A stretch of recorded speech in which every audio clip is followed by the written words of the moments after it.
नमस्कार, मैं सुधीर चौधरी। तो दोस्तों, भारत के विदेश मंत्री एस जयशंकर जी और सुप्रीम कोर्ट के जाने माने जज सूर्यकांत ने संयुक्त राष्ट्र यानी यूएन को ऐसा करारा जवाब दिया है कि वहां बैठे बड़े बड़े अधिकारी भी सोच में पड़ गए होंगे। देखिए दोस्तों, जो बात लंबे समय से भारत के करोड़ों लोगों के दिल में थी, वही बात आज सरकार और कोर्ट दोनों ने मिलकर खुलकर कह दी है। और यह जरूरी भी था, क्योंकि लंबे वक्त से यूएन जैसी संस्थाएं भारत को ऐसे ट्रीट कर रही हैं जैसे ये कोई अनाथालय हो जहां कोई भी आए और आकर बस जाए। दोस्तों, जरा सोचिए, किसी भी देश की सीमाएं आखिर कितनी खुली रह सकती हैं? हर जगह कोई ना कोई नियम होता है, पर भारत के साथ हमेशा ऐसा बर्ताव हुआ है जैसे यहाँ सबके लिए दरवाजे खुले हों। लेकिन अब जाकर भारत ने यह बात साफ कर दी है कि अब बहुत हुआ, अब और नहीं। तो आखिर पूरी अपडेट क्या है, आइए समझते हैं इस वीडियो में। लेकिन उससे पहले, अगर आप चाहते हैं कि भारत की आवाज़ पूरी दुनिया तक पहुंचे और हमारा देश हर क्षेत्र में आत्मनिर्भर बने, तो इस वीडियो को लाइक करें और सब्सक्राइब बटन दबाकर इस चैनल को सब्सक्राइब करें। दोस्तों, दरअसल बात शुरू होती है भारत में रह रहे अवैध प्रवासियों से।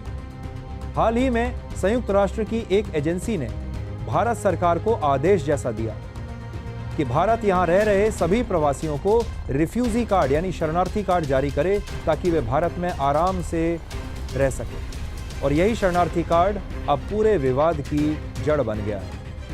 शरणार्थी कार्ड दरअसल एक पहचान पत्र होता है जिसे संयुक्त राष्ट्र का हाई कमिश्नर फॉर रिफ्यूजीज उन लोगों को देता है जो अपने देश से डर या खतरे के कारण भागकर आए हों। इस कार्ड से साबित होता है कि वह व्यक्ति सुरक्षा की तलाश में है और उसे किसी देश में शरण मिलनी चाहिए। अब जब यूएन ने भारत में रह रहे प्रवासियों को शरणार्थी कार्ड देने की बात कही, तो विदेश मंत्री जयशंकर जी ने इसका जवाब बड़े शानदार अंदाज में दिया।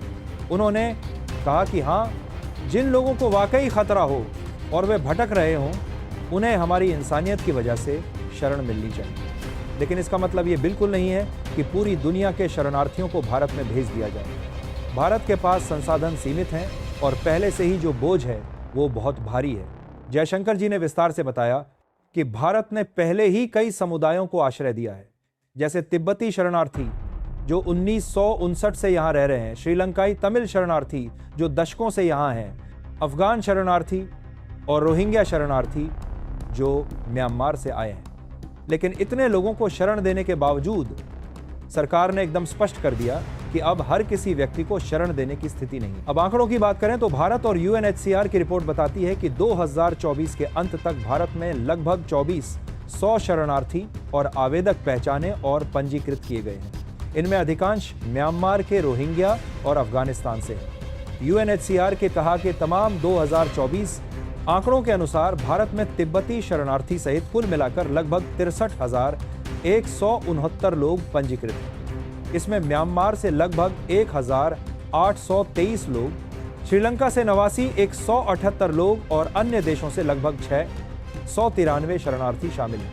एक अन्य रिपोर्ट बताती है कि भारत में लगभग 49 शून्य शरणार्थी ऐसे हैं जो यूएनएचसीआर से पंजीकृत हैं, जिनमें म्यांमार से लगभग 29,361 लोग और अफगानिस्तान मिलितान से लगभग 1,553 लोग शामिल हैं। अब यहाँ एक बहुत महत्वपूर्ण बात समझने की है। भारत ने 1951 का रिफ्यूजी कन्वेंशन यानी शरणार्थी सम्मेलन पर हस्ताक्षर नहीं आप किया है। इसलिए भारत पर वह अंतर्राष्ट्रीय कानून लागू ही नहीं होता जो उस कन्वेंशन के सदस्य देशों पर लागू होता है। यह भारत का संप्रभु निर्णय था कि हम इस कन्वेंशन का हिस्सा नहीं बनेंगे। इसी वजह से सुप्रीम कोर्ट के जस्टिस सूर्यकांत ने स्पष्ट शब्दों में कहा कि अंदर बार से यूएन द्वारा जारी किया गया कोई भी रिफ्यूजी कार्ड भारत में स्वतः कानूनी मान्यता नहीं रखता। सिर्फ कार्ड दिखाने से कोई भारत में नहीं रह सकता। यह भारत का कानून तय करेगा कि किसे रहने दिया जाए। विदेश मंत्री जयशंकर जी ने यह भी गंभीरता से कहा कि भारत की वर्तमान जनसंख्या 146 करोड़ से भी अधिक हो चुकी है और यहाँ संसाधन बहुत सीमित है। पानी की कमी है, जमीन की कमी है, रोजगार की कमी है।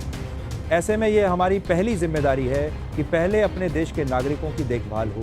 शरणार्थियों की संख्या को लगातार बढ़ाते जाना हमारी अर्थव्यवस्था, शिक्षा, स्वास्थ्य सेवाओं और राष्ट्रीय सुरक्षा पर दबाव बढ़ा देगा। उन्होंने यह भी तीखा तंज कसा कि अमेरिका, यूके और यूरोपीय देशों में शरणार्थियों के लिए ये उदार नियम लागू नहीं किए जाते, वहां तो बॉर्डर सील कर दिए जाते हैं। लोगों को वापस भेज दिया जाता है। फिर ऐसे देशों का भारत को उपदेश देना ना तो तर्कसंगत है और ना न्याय संगत है। अब जब सुप्रीम कोर्ट के जज जस्टिस सूर्यकांत ने हाल के फैसले में साफ कहा कि भारत अपनी सीमाओं और कानूनी दायरे के बाहर के दबाव को स्वीकार नहीं कर सकता, उन्होंने जो कहा वो सिर्फ कानूनी बात नहीं थी, ये भारत की संप्रभुता का सवाल है। जस्टिस सूर्यकांत ने दोहराया कि भारत ने 1951 का रिफ्यूजी कन्वेंशन और 1967 का प्रोटोकॉल साइन नहीं किया है, इसलिए जो भी अंतर्राष्ट्रीय निर्देश या कार्ड यूएन द्वारा जारी किया गया हो उसकी कानूनी मजबूती भारत पर लागू ही नहीं है। उन्होंने यह भी कहा कि रिफ्यूजी कार्ड सिर्फ एक पहचान दस्तावेज है, वह किसी को भारत में आने और बसने की स्वीकृति नहीं है। कार्ड दिखाकर कोई भी व्यक्ति भारत में आकर शरणाधीन नहीं हो सकता जब तक कि भारत सरकार उसकी पूरी जांच न कर ले, और यदि वह व्यक्ति भारतीय कानूनों के मुताबिक अवैध विदेशी पाया गया तो उसे तुरंत निकाला भी जा सकता है। ये कोई कठोर फैसला नहीं है, बल्कि ये देश की सुरक्षा का कदम है, राष्ट्रहित का कदम है। क्योंकि दोस्तों, पिछले कुछ सालों में कई ऐसे गंभीर मामले सामने आए हैं जहां शरणार्थियों के नाम पर आतंकवादी गतिविधियां चलाई गईं या देश में अवैध हथियारों का व्यापार बढ़ा।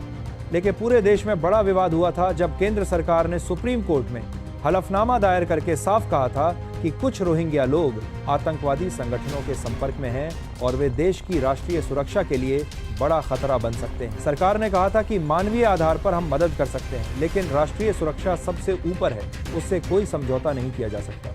जयशंकर जी ने भी इसी बात को दोहराते हुए कहा कि भारत का इतिहास गवाह है कि उसने हमेशा पीड़ितों को आसरा दिया है। चाहे 1947 के बंटवारे के समय पाकिस्तान से आए लाखों हिंदू सिख शरणार्थी हों, चाहे 1959 में चीन के अत्याचार से भागकर आए तिब्बती शरणार्थी हों, या फिर 1971 के बांग्लादेश मुक्ति संग्राम के दौरान पाकिस्तानी सेना के जुल्म से बचकर आए करीब 1 करोड़ बांग्लादेशी शरणार्थी हों, भारत ने हर बार सबकी मदद की, सबको आश्रय दिया। लेकिन आज हालात अलग हैं, आज परिस्थितियां बदल चुकी हैं। आज की दुनिया में आतंकवाद है, अवैध घुसपैठ है, और अब भारत को अपनी सीमाओं की रक्षा करनी होगी, अपने संसाधनों की रक्षा करनी होगी। विदेश मंत्री जयशंकर जी ने यह भी तीखी बात कही कि अगर यूएन को शरणार्थियों की इतनी चिंता है तो उन्हें अमेरिका, ब्रिटेन, फ्रांस, जर्मनी, चीन और रूस जैसे बड़े देशों से भी कहना चाहिए कि वे भी अपने यहाँ इन शरणार्थियों को बसाएं। सिर्फ भारत से उम्मीद करना, सिर्फ भारत पर दबाव बनाना ना तो न्याय संगत है और ना व्यावहारिक है। ये डबल स्टैंडर्ड है, ये दोहरा मापदंड है। आज भारत ने पूरी दुनिया को यह संदेश दे दिया है कि हमारी मानवता अंधी नहीं है, हम मदद जरूर करते हैं लेकिन अपनी शर्तों पर, और यह शर्तें किसी के दबाव में नहीं बल्कि अपने देश के हित में बनाई गई हैं। इसके अलावा देखा जाए तो भारत अफगानिस्तान में रह रहे लोगों की मदद करता रहा है, लेकिन हमेशा सोच समझकर और राष्ट्रीय सुरक्षा को ध्यान में रखकर। यहाँ केवल उन्हीं लोगों को सहायता दी जाती है जिनके पास वाकई ज़रूरत होती है और जिनका भारत में आना देश की सुरक्षा के लिए खतरा नहीं बनता। भारत ने अफगानिस्तान में स्कूल, अस्पताल बनाए हैं और बुनियादी सुविधाएं देने के साथ साथ ज़रूरी राहत सामग्री भी भेजी है ताकि वहां के आम लोग सुरक्षित रह सकें। भारत ने हाल ही में अफगानिस्तान में आई विनाशकारी भूकंप के बाद मानवीय सहायता भेजी है। सितंबर 2025 में भारत ने काबुल के लिए 21 टन राहत सामग्री भेजी, जिसमें तंबू, खाद्य सामग्री, चिकित्सा उपकरण और पानी की सफाई की सामग्री शामिल थी। लेकिन जो लोग भारत आकर बसना चाहते हैं उनका चुनाव बहुत सोच समझकर और कड़ी जांच के बाद किया जाता है ताकि देश की सीमाएं और नागरिक सुरक्षित रहें। बाकी आप लोगों को क्या लगता है, क्या भारत को और शरणार्थियों को जगह देनी चाहिए या फिर अपनी सीमाओं को सख्त रखना चाहिए ताकि देश के लोग सुरक्षित रहें? अपनी राय हमें कमेंट में ज़रूर बताएं। तो दोस्तों, ये थी आज की पूरी अपडेट जो काफ़ी रिसर्च और मेहनत के बाद आपके सामने रखा गया है। और दोस्तों, जाते जाते एक छोटी सी हेल्प कर दीजिए, इस वीडियो को एक लाइक करके अपने दोस्तों तक शेयर करके हमारी मेहनत को सपोर्ट कर दीजिए। धन्यवाद।